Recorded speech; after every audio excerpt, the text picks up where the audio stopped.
کی جو آیت پاک ہے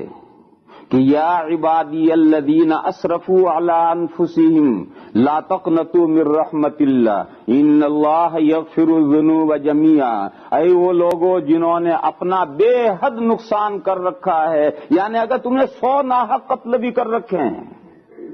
لا تقنطوا من رحمت اللہ، اللہ کی رحمت سے مایوس مت ہو، ان اللہ یغفر الذنوب جميعا، اللہ سارے گناہ معاف کرنے والے ہیں، تم سچی توبہ تو کر۔ اللہ سارے گناہ معاف کرنے والے ہیں، اس کا یہ مطلب نہیں ہے کہ بغیر توبہ کیے اللہ معاف کر دیں گے، یہ مطلب نہیں ہے، اس کا یہ مطلب نہیں کہ بغیر توبہ کیے اللہ معاف کر دیں گے۔ جیسے کہ ہمارے بہت سے بھائی اس غلط فہمی میں رہتے ہیں، مسلمانوں میں بہت سے بھائی ہمارے اس غلط فہمی میں ہیں کہ وہ نہ نماز پڑھیں، نہ روزے رکھیں، نہ دین کی کوئی عبادت، تو اللہ غفور رحیم ہے، اللہ ہمیں آخرت میں بخش دیں گے۔ یہ غلط تصور ہے، یہ اس آیت پاک کا مطلب نہیں ہے کہ اللہ سارے گناہ معاف کرنے والے ہیں، بغیر توبہ کے معاف کر دیں گے آخرت میں، چونکہ وہ غفور رحیم اس لیے معاف کر دیں گے، یہ آیت کا مطلب نہیں ہے۔ آیت کریمہ کا مطلب یہ ہے کہ تم نے اگر آسمان اور زمین بھر کر بھی گناہ کیے ہیں تو مایوس کیوں ہو رہے ہو، کرو توبہ،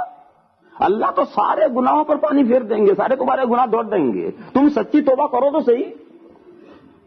یہ مطلب ہے آیت کریمہ کا۔ لہذا کتنے بھی گناہ آدمی نے کیے ہیں اسے مایوس کبھی بھی نہیں ہونا،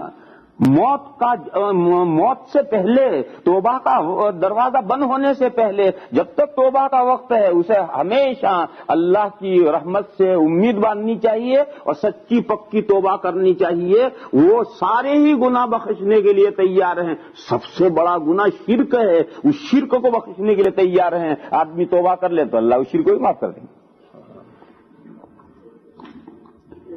تو حضرت عبداللہ ابن مسعود رضی اللہ تعالیٰ عنہ نے فرمایا کہ یہ آیت کریمہ ارجا آیت، یہ بہت بڑی اللہ سے امید باندھنے والی آیت پاک ہے، اس سے جتنی امید باندھو اتنی باندھ سکتے ہو۔ مسلمانوں کی تاریخ میں سب سے بڑا سفاک حجاج ابن یوسف گزرا ہے۔ حجاج ابن یوسف اس مسلمانوں کی تاریخ میں سب سے بڑا سفاک گزرا ہے،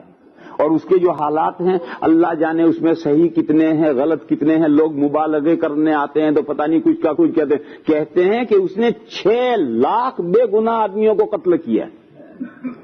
اللہ جانے یہ رپورٹ صحیح ہے، اسے مبالغہ ہے، اور ان 6 لاکھ میں تو اس نے 1 لاکھ تو صحابہ کو قتل کیا ہے، یہ اللہ جانے یہ رپورٹ صحیح یا نہیں ہے۔ بات جب کسی کی دشمنی ہو جاتی تو پھر بہت لمبا لمبا فگر لوگ جوڑ دیتے ہیں، کیوں؟ اس لیے کہ 1 لاکھ تو سارے صحابہ تھے ہی حضور کے ساتھ، تو ساروں کو حجاج نے کیا قتل کر دیا تھا؟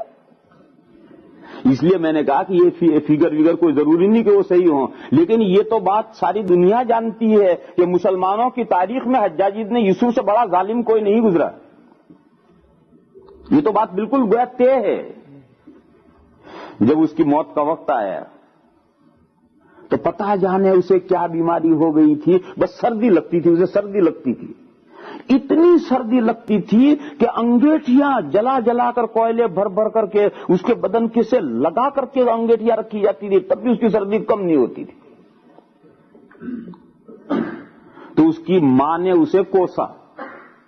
اور یہ کہا کہ نالائق، تو نے کرتوت ہی زندگی میں ایسے کیے ہیں کہ تجھے ایسی سزا ملنی ہی چاہیے، اللہ تعالیٰ نے تجھے ایسی سزا دی۔ تو ایک دم سنبھل کر کے بیٹھ گیا، ہوش میں آ گیا، تڑپ رہا تھا، بے پریشان تھا، اور جب ماں نے یہ کوسا تو ایک دم ہوش میں آ گیا سنبھل۔ اس نے کہا امی بتا، اگر کل قیامت کے میدان میں جب اللہ تعالیٰ کے بارگاہ میں فیصلے ہوں گے بندوں کے لیے، اور جب میرا نمبر آئے فیصلے کا، تو جج کی کرسی پر امی اگر اللہ تجھے بٹھا دیں تو بتا امی میرے بارے میں تو کیا فیصلہ کرے گی، جنت کا یا جہنم کا؟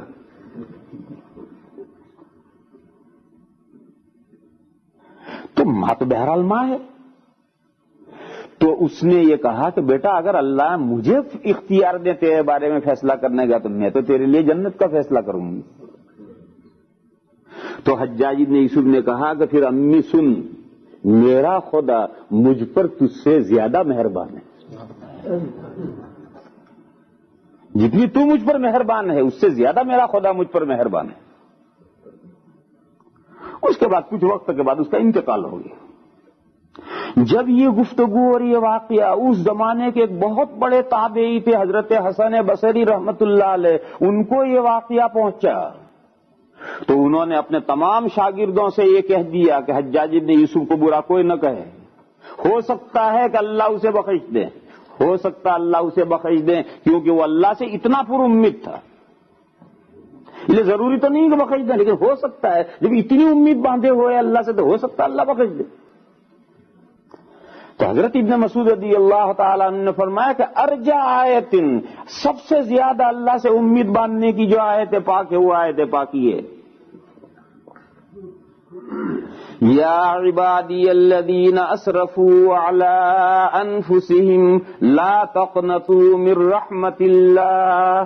ان اللہ یغفر الذنوب جمیعا۔ تو یہ 4 آیتیں حضرت ابن مسعود رضی اللہ تعالیٰ عنہ نے بتائی کہ اعظم آیت، قرآن میں سب سے زیادہ اہمیت رکھنے والی بڑی آیت آیت الکرسی ہے، اور سب سے زیادہ جامع اور کمپریہنسو آیت ان اللہ یامر بالعدل ہے، اور وہ آیت جس میں تفویض کا مضمون سب سے زیادہ ہے وہ ہے وَمَن يَتَّقِ اللَّهَ يَجْعَل لَّهُ مَخْرَجًا، اور ارجا آیت جس میں اللہ سے بہت زیادہ رحمت کی امید باندھی جا سکتی ہے وہی آیت پاک۔ تو مجھے تو اصل میں یہ بتانا تھا کہ ان اللہ یأمر بالعدل والاحسان، یہ آیت پاک ایسی آیت پاک ہے جس سے حضرت ابن مسعود رضی اللہ تعالیٰ عنہ نے یہ فرمایا ہے کہ یہ تمام قرآن کے مضامین کا خلاصہ ہے۔ وہ بھی کیا دن